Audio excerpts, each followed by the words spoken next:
சிருஷ்டிப்பின் புகைப்பட நாடகம்.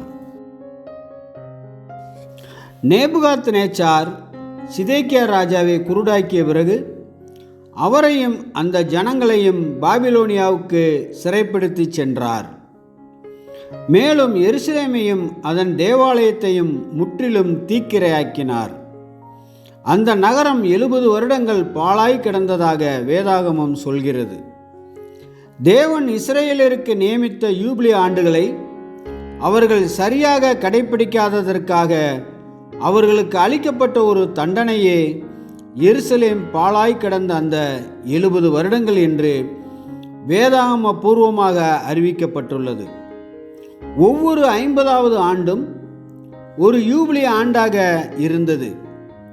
அப்போது அனைத்து கடன்களும் தள்ளுபடியாகி அனைத்து சொத்துக்களும் அதன் அசல் உரிமையாளருக்கு திருப்பி தரப்பட்டது.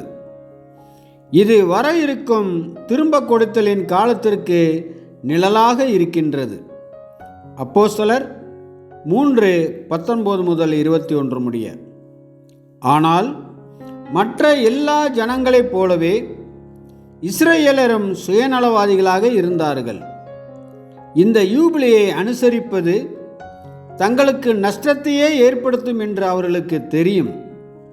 எனவே அவர்கள் இந்த யூபிலி அனுசரிப்புகளை சிறிது காலத்திற்கு மிகவும் அபூர்ணமாகவும் அலட்சியமாகவும் கைக்கொண்டனர். மேலும் படிப்படியாக அவற்றை நிறுத்திவிடவும் செய்தார்கள். இஸ்ரவேலர் சிறைப்பிடிக்கப்பட்டதை தொடர்ந்து பாழாய் கிடந்த 70 வருடங்களும் முழு யூபிலி ஆண்டுக்கான ஒரு மாற்றாக இருந்தது என்று தேவன் விளக்குகிறார்.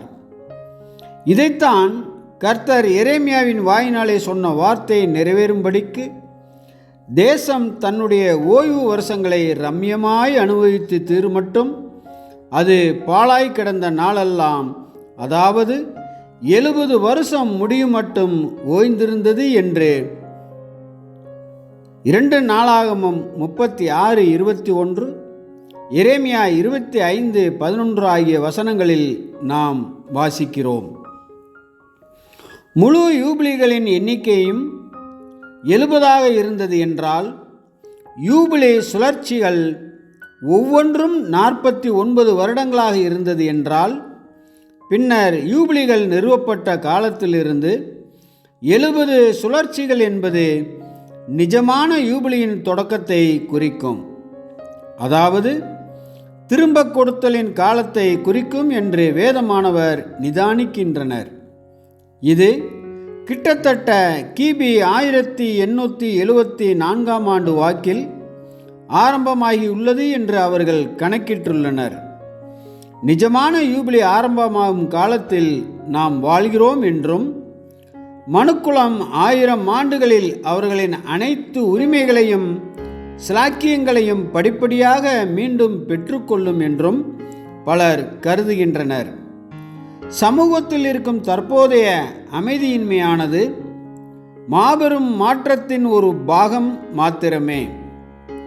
நாம் புதிய யுகத்தின் தொடக்கத்தில் வாழ்ந்து கொண்டிருக்கிறோம். பெருகி வரும் அறிவானது சுதந்திரத்தை கொண்டு வருகிறது. விரைவில் மேசியாவின் ராஜ்யம் ஆசீர்வாதங்களை பெருக்கி சாபத்தை துடைத்தெறியும். வெளிப்படுத்துதல் 21:4-5. ஆமென்.